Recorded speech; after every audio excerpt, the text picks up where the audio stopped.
Hello, welcome back to Dungeons and Dramatics. I am Zephyr's voice. Last episode we did Beholders, and I showed you just how shameless one man can be online in the effort to entertain.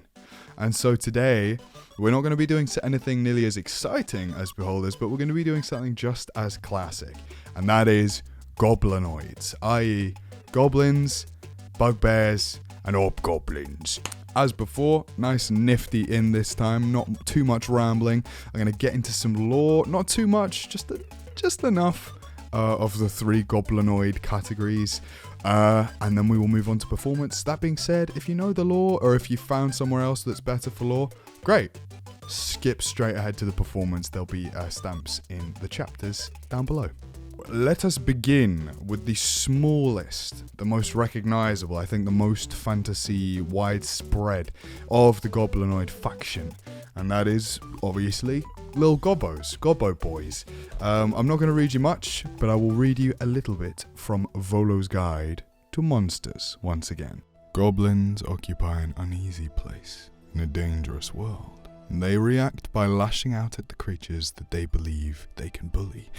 Cunning in battle and cruel in victory, goblins are fawning and servile in defeat.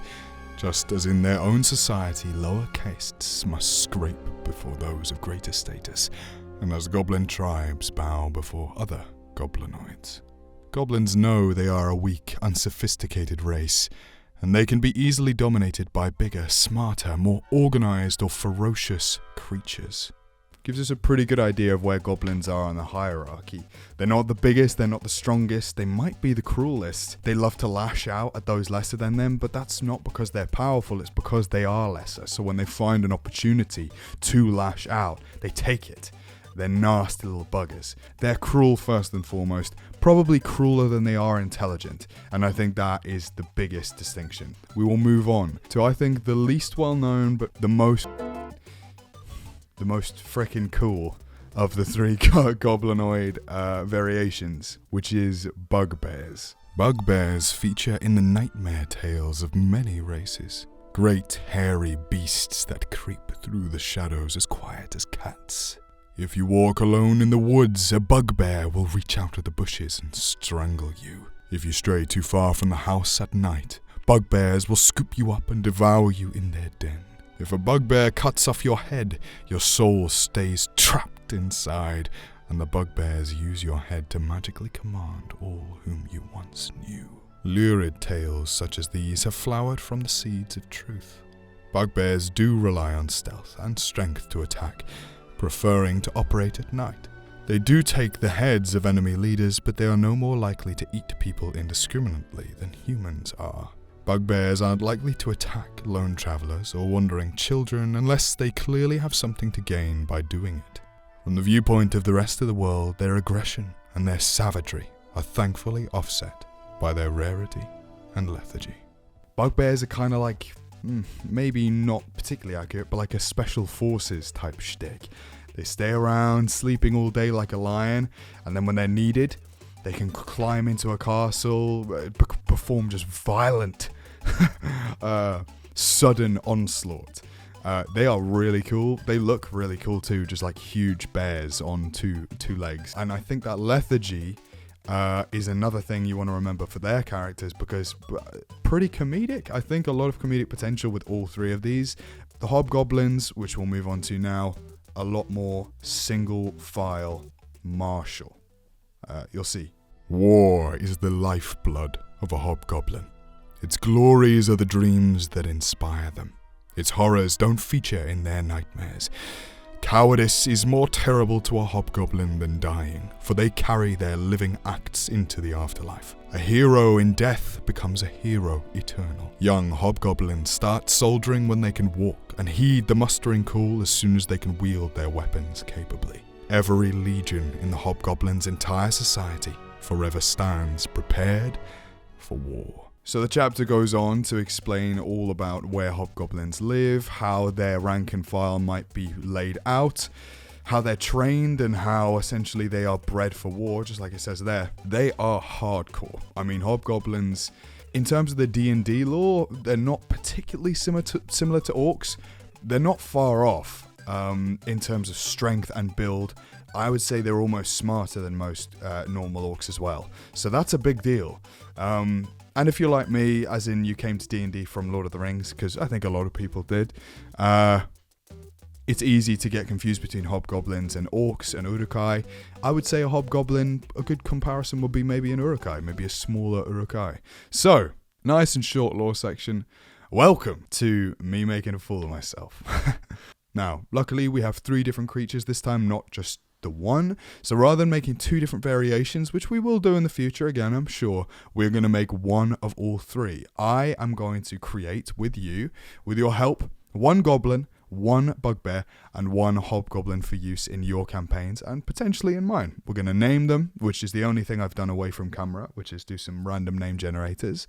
And we're going to give them a voice, we're going to give them characteristics, and then we're going to send them on their way to live out their fictional lives. So we will begin with what I call tone last time. I believe everything is built off of tone, but because we're getting a little bit more bougie, because I understand what I'm doing now, I'm going to refer to it as vocal characteristics. Now, I want to say, I stand by the fact that any creature can have any vocal register, so if you're someone who has a higher register or a lower register, like me, totally cool. Don't overthink the pitch. The tone is not the pitch. The tone is the characteristics of the voice. So let's go over the goblins for characteristics. We got skittish nature, we got poor grammar, and we got probably quite hoarse and grating. So I'm gonna maybe move my voice up into my nose a little bit, and then I'm gonna make it a bit higher and start kind of gravel a little bit. And what are you doing here? Who are you?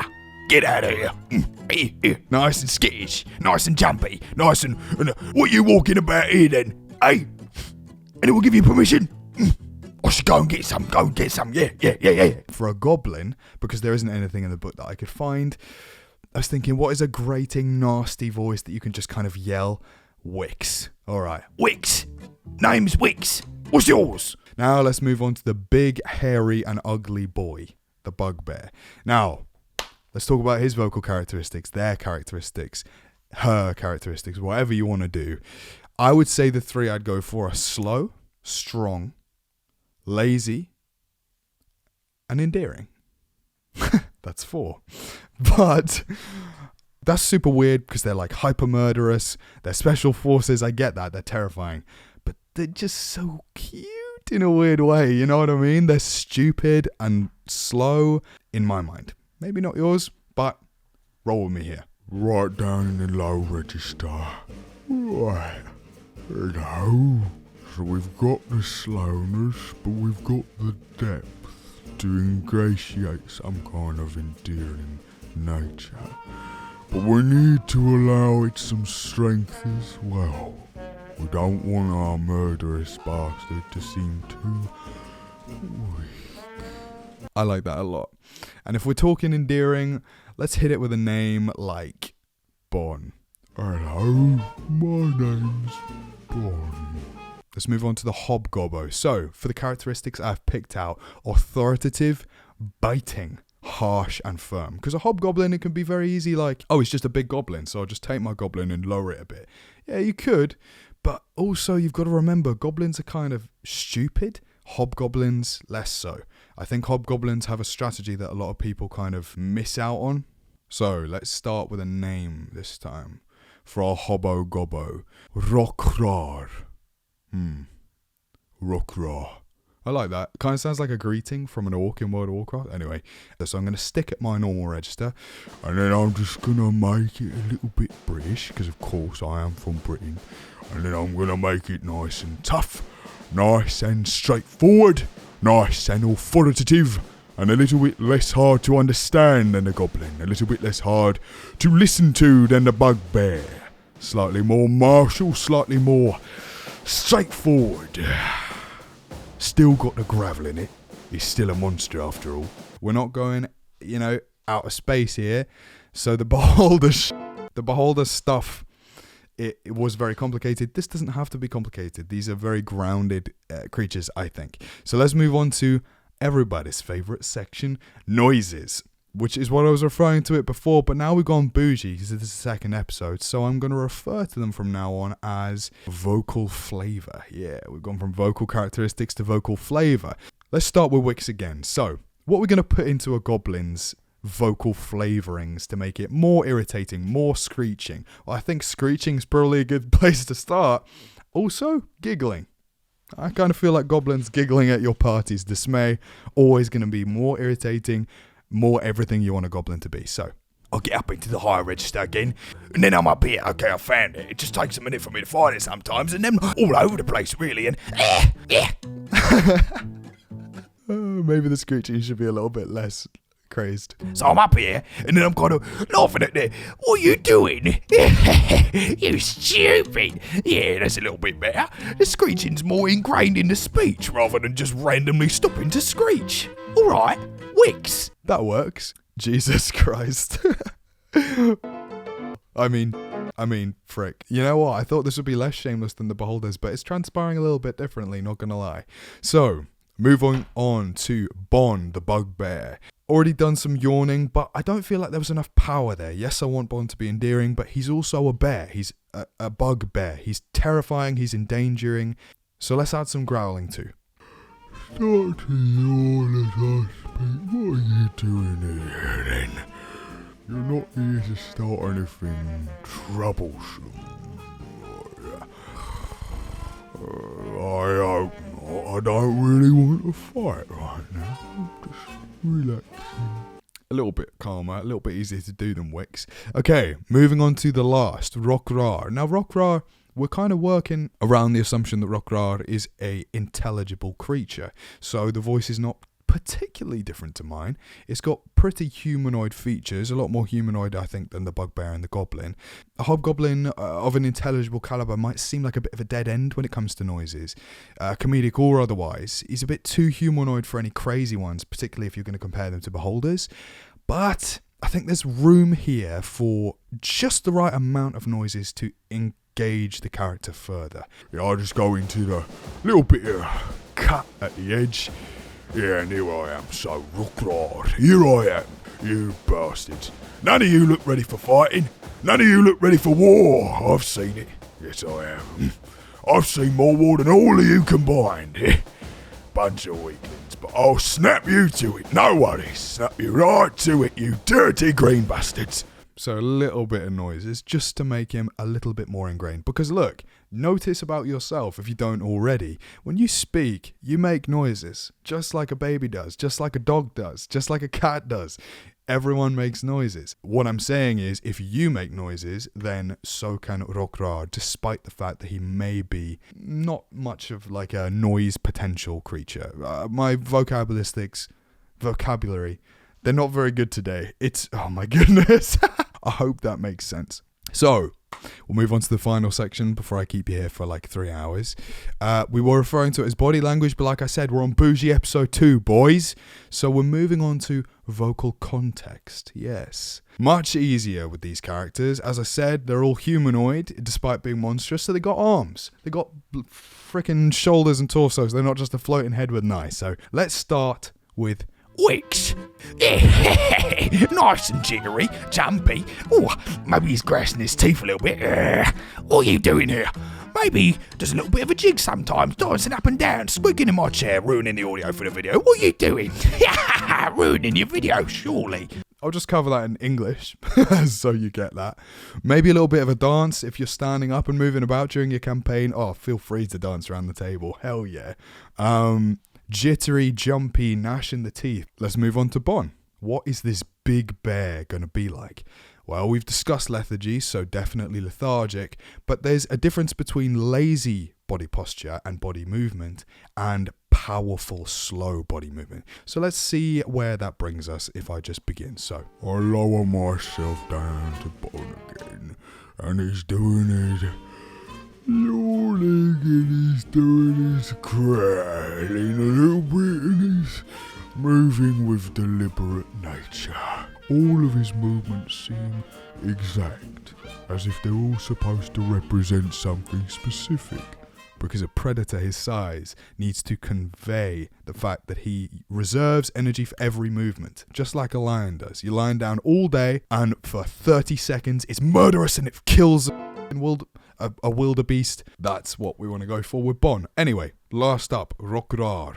He's military. posture, immediate strength in posture, maybe a little bit of gritted teeth, furrow that brow. Let's look some serious people in the eyes, okay? You're not green like a hobgoblin. You're green like grass, mate. Yeah. I remember when I joined, and I was twice the hobgoblin that you are. Stand up straight, son. Yeah. I'll knock some sense into you yet. I wonder what my neighbours think of me. Subtle, just like the rest of the stuff, because he's more humanoid than the other two. Humanoid is always going to be the most subtle because, well, you know, we're not all out there jumping up and down, being bombastic all the time, 100% of the time. Your characteristics are subtle, so would a humanoid character in D&D. Anyway, look, I feel like this video was pretty chaotic, but I hope it's shorter than the first one. I want to condense these as much as possible. I might cut out the lore entirely. I feel like the performance is where it's at with this series. I love making these videos so damn much, even though it's extremely shameful and embarrassing. Well, it would be if I felt either of those things. But as we continue to go, it will streamline. Maybe I'll cut the lore out, like I said. Maybe it'll just become performance, or I'll just shorten the lore. Who knows? But Wix, Bon, Rokrar, they will join the Annaled Halls along with Baraxis and Nagish of characters that we have created that you can just chuck into your campaigns too. Look, they are totally blank slates. All you've got is some very bare bones vocal characteristics, a little bit of vocal flavour, like a little bit of salt sprinkled on top, and then a little bit of vocal context if you are in person, lucky enough to be performing in person for your campaign.